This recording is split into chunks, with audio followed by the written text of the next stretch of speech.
The story I will tell today is about an incident that happened to a hunter who was asked to guide 4 officers into the depths of a forest.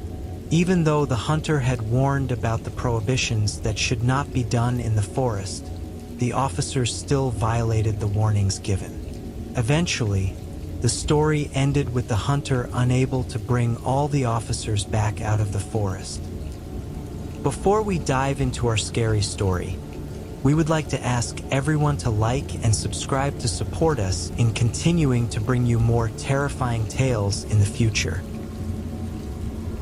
The entire event in the story is an experience that happened to a hunter named Dan.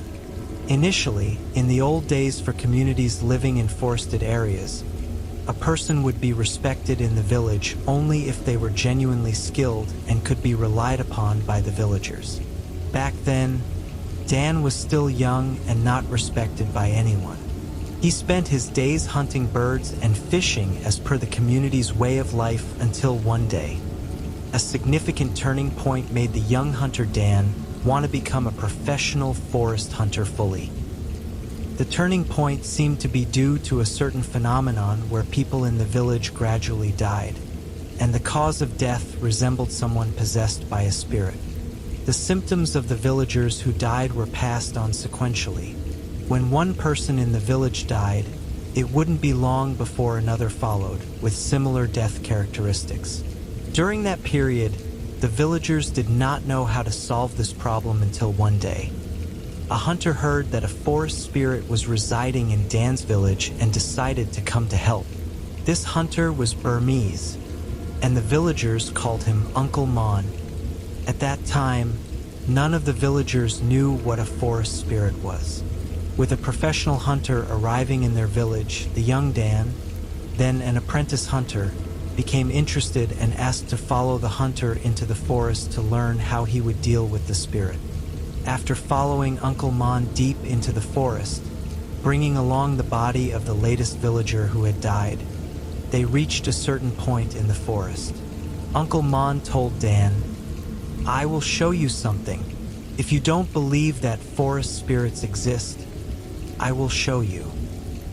After speaking, Uncle Mon tied the corpse's leg with a rope and hung it upside down from a tree stand. They waited until nightfall. Suddenly, Uncle Mon said, "You see that corpse there? It's not really dead. The forest spirit still possesses it." After saying this, he ordered Dan to shoot the corpse. To Dan's astonishment, the corpse, which had been hanging limply, started laughing loudly, echoing through the forest. The corpse even moved as if it were alive and spat out bullets from its mouth, many at a time. Dan was stunned because it was a supernatural experience he had never encountered before. Dan then asked Uncle Mon how they would deal with it since the forest spirit still possessed the corpse. Uncle Mon climbed up to the tree stand, chanted spells onto his gun, and shot the corpse right between the eyes. The sound of the shot was followed by a wailing cry that echoed through the forest. Dan said the sound came from the corpse and disappeared into the deep forest. This event made Dan ask to be Uncle Mon's apprentice from then on. Dan spent a long time absorbing skills from Uncle Mon, eventually becoming a skilled and knowledgeable hunter respected by the villagers. Time passed and Dan entered his adulthood. At that time, Dan was contacted by the village headman, who told him that officials from the government had come to ask him to guide them into the forest. This group of officials consisted of 4 people. When Dan met the officials, he called them boss, as was customary for villagers in the past. At that time, Dan asked, "Where are you 4 bosses planning to go?" When the officials laid out the map for Dan to see and pointed out where they wanted to go in the forest, Dan found that the spot they wanted to reach was extremely far, almost twice as far as Dan had ever gone. Seeing this, Dan didn't want to go, but since they were government officials, he felt he had to help. Dan performed the forest opening ritual and led the officials into the forest. After traveling for a while, he explained the various prohibitions for entering that forest, including the prohibition against shooting animals and other do's and don'ts according to the beliefs of hunters. After Dan finished explaining, two of the officials asked to go relieve themselves in the forest. Shortly after, they returned with the carcass of a large king cobra, its head severed from its body. Dan sighed heavily, thinking that what the two officials did was a serious matter. Meanwhile, the officials were discussing among themselves, saying they had their dinner for the night. Dan immediately interrupted, saying, "You can't eat it. You just can't." He then performed a ritual to apologize to the forest spirits. The official who seemed to be the leader then ordered everyone to continue their journey. They walked for a while, and during the entire journey, Dan kept warning the officials that if they killed any more animals, he wouldn't guide them any further. He stressed that they were going deeper into the forest, and if they continued such behavior and something happened, it would be hard to retreat. Just before dusk, one of the officials suddenly cried out. When everyone looked, they saw the tail of a large snake slithering into the grass. Upon examining the official, they found bite marks from some kind of snake, and the headless king cobra carcass had also disappeared. The bitten official slowly lost consciousness and eventually became unresponsive. Everyone was shocked and didn't know what to do. Suddenly, the official who seemed to be the leader ordered them to leave the body and continue their journey. Hearing this, Dan was confused and wondered why the other officials didn't seem worried about their fallen colleague. They continued until sunset and then set up a makeshift platform on a tree to sleep on. Before anyone could sleep, one of the officials started talking as if conversing with someone. Dan called out, "Boss, who are you talking to?" The official replied, "That official who got bitten by the snake isn't dead. He's down here," saying he was just unconscious. After hearing this, Dan immediately said, "Do not get off the platform." The official questioned why, saying that their friend would climb up to sleep with them. Dan firmly repeated that no one should go down. Everyone then saw the snake-bitten official walking around the base of the tree. The next morning, everyone was shocked to find that the official who had been walking around below was now nowhere to be found. Shortly after, the leader ordered everyone to continue their journey. They continued walking far ahead, well past the point where Dan had ever ventured into the forest.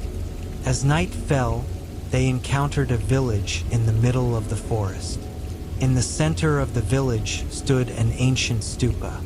From a distance, Dan estimated that the village consisted of about 5 to 6 houses. They were quite far from the village, and since the forest was extremely dark, it made the lights emanating from the village clearly visible. Dan was surprised, wondering when a village had been established in that area. However, because it was a part of the forest he had never been to, he didn't think much of it. While Dan stood observing the village, the leader of the officials ordered everyone to get ready. The remaining officials followed the leader's orders, taking out large backpacks and assembling parts to form guns. Dan was shocked, wondering why the government officials needed such heavy weaponry, and war weapons at that. Despite his curiosity, he kept quiet, sensing that something was off. That night, they decided to camp in that area. After setting up a platform, they all climbed up to sleep. Dan advised everyone, "Boss, we should not go into the village, and if you see anything strange, don't call out to it." Before Dan could say more, one of the officials spotted a woman, likely from a tribe, with her face covered in thanaka, making her face appear ghostly white. The woman was walking underneath their platform, seemingly heading towards the village. The official teased, "Where are you going, pretty lady?" Dan looked down and saw that the woman's white face seemed like she was wearing a mask, dressed like a dancer performing the traditional Burmese mask dance, Ramong Sway. Suddenly, they heard a sharp, piercing song coming from the village, accompanied by the sounds of a drum and an orchestra. The group assumed that there was a celebration in the village, and the woman they saw must be a dancer heading to the event. Then something unexpected happened. The official who had teased the woman shouted, "What the hell kind of music is this?" Within seconds, he stood up on the platform and began dancing to the music they heard, screaming out loud. Everyone was stunned. The official stripped off his clothes, wrapping them around his head and waist like a dancer, mimicking the dance on stage. But the shocking part came when the official suddenly dove headfirst off the platform, like someone committing suicide. Everyone screamed in shock. The remaining officials tried to climb down, but Dan stopped them, saying, "Don't go down. If you do, there will be more than one dead body tonight." That night, they all stayed on the platform, crying over what had happened, until morning. The next day, they examined the area below the platform and found the official's body. His neck was broken and bent backward grotesquely, creating a horrifying sight. Before anyone could speak, the leader said, "Hey, let's move on. Leave the body here." He turned and walked away. There were only 2 officials left, plus Dan. They ventured deeper into the forest, deeper than Dan had ever gone in his life. Dan noticed that the 2 remaining officials were looking for a clear area in the forest. They walked around for a while and finally found one. Dan led them closer and saw an armed group standing in the clearing. He signaled the officials to crouch and quietly observe from the edge of the forest. He told them to stay quiet. From his observation, Dan saw that the group was heavily armed. Looking back at his own group, Dan had only his hunter's gun, and though the officials had some war weapons, it was clear they wouldn't stand a chance in a confrontation. While Dan was deep in thought, one of the 2 officials blew a whistle in a rhythmic pattern, seemingly sending a signal. Dan was startled, wondering why the official would alert the others to their presence. In a split second, the head official turned to Dan and said, "Shut up." The 2 officials then stepped out from their hiding spot, slinging their guns over their shoulders. Dan remained hidden at the forest edge and observed that the armed group did not seem ready to shoot the 2 officials. The head official approached the apparent leader of the group and conversed with him. After a while, someone from the armed group handed over a large backpack to the head official. The 2 officials returned to Dan's hiding spot with the large backpack, which Dan suspected contained illegal items. At that moment, Dan regretted joining these officials and realized he shouldn't have gotten involved in the first place.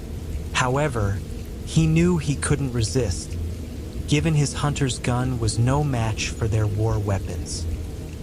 As the 2 rogue officials returned, Dan noticed the armed group retreating into the forest. Suddenly, the head official addressed Dan. "You don't have a bulletproof charm, do you? Even if you did, your wife and kids wouldn't, right? Lead us out. Once we're out, keep quiet, and you and I will have plenty to live on." Dan was speechless, but reluctantly led them out of the forest. They retraced their steps along the path Dan had marked until they reached the previous night's campsite, where they had seen the village with the stupa. In the daylight, the village was nowhere to be seen. Only the ancient stupa stood alone in the forest, now appearing very old, covered in vines, as if it had been abandoned for centuries. Dan's hunting instincts kicked in, sensing something was wrong. He told the other 2, "I'm saying this again. There are only a few of us left. Please listen so we can all get out safely. If you see anything strange, don't call out. Once we're on the platform, do not come down." That night, they climbed onto the platform, and the same eerie events occurred again. They heard the sounds of gongs and drums, accompanied by a sharp, piercing song. When Dan looked toward the village, he saw lights emerging from the darkness, revealing the houses once again. He also saw the same woman from before, moving from the village towards their platform. This time, she was dancing as she came, in a manner that was haunting to watch. Dan watched her dance under the tree where they were perched, her shrill cries echoing through the night. He chanted every spell he knew, but to no avail. The woman continued to dance and scream below. Desperate, he took out an amulet and silently prayed, "Just let me survive this night and reach the other platform." This platform, built by Dan's mentor, Uncle Mon, was said to be protected by powerful charms. Dan believed it to be the safest place. But in just a few moments, one of the officials suddenly started convulsing, and the scream of the dancer below began to emerge from the mouth of that official instead. Seeing this, the head officer immediately ordered Dan, "Dan, help my brother. This guy is my own brother. Whatever good luck charms you have, give them to my brother right now." At that very moment, the spirit of the dancer below shouted something in an unfamiliar language, but Dan understood it. It meant, "He belongs to me." The convulsing official didn't stop, and the head officer held his brother tightly all night. Gradually, the situation calmed down. They waited until morning, but the convulsing official's condition didn't improve. They had to continue their journey, struggling to carry the weakened official. They aimed to reach the platform that Dan's mentor had built, but their progress was slow. Unable to reach their destination that day, Dan decided to stop and build a temporary platform. He helped everyone climb up and, filled with curiosity, asked the head officer, "I need to know, what's in the bag?" At that moment, everyone eyed each other cautiously. Dan believed the head officer couldn't kill him because head officer still needed him to lead them out of the forest. However, if the bag contained something illegal, Dan knew he'd be in trouble even after they escaped the forest. Nevertheless, the head officer replied harshly, "Do you want to become a forest ghost? If you're so curious about what's in the bag." But before they could argue further, the convulsing official let out a loud scream. When Dan glanced back at the head officer, he saw the man suddenly stiffen and turn his eyes, glaring at Dan without blinking. Then, the head officer took off his belt and began strangling his brother, who was lying there screaming. The scene Dan witnessed was the head officer strangling his brother with murderous intent. A struggle ensued on the platform. Dan tried to stop the head officer from killing his brother, slapping the officer's face to bring him to his senses, for his eyes didn't look human at all. Suddenly, the head officer turned to Dan and said, "Do you want to become a forest ghost?" Dan immediately stepped back, shaking his head, raising his hands in a gesture of surrender, and exclaimed, "No, I don't want to." After that, it seemed the head officer regained his sanity. He quickly released his grip on the belt, but it was too late. His brother lay there, tongue lolling, lifeless. At that moment, the head officer threw himself onto his brother's lifeless body, hugging it tightly and crying out like a madman. Seizing the opportunity, Dan opened the large bag and discovered that it indeed contained illegal items. He then tried to lead the now insane head officer out of the forest. Eventually, they managed to return to the village. Upon arriving at the village, Dan immediately went to the village elder's house and confronted him, questioning why he had been sent on such a dangerous job. Together, they contacted the authorities to have the head officer arrested. Dan then led the officials to various points at the scene of the incidents, including the locations of the 3 dead bodies in the forest and the buried illegal items. Since then, Dan has never taken on such work again.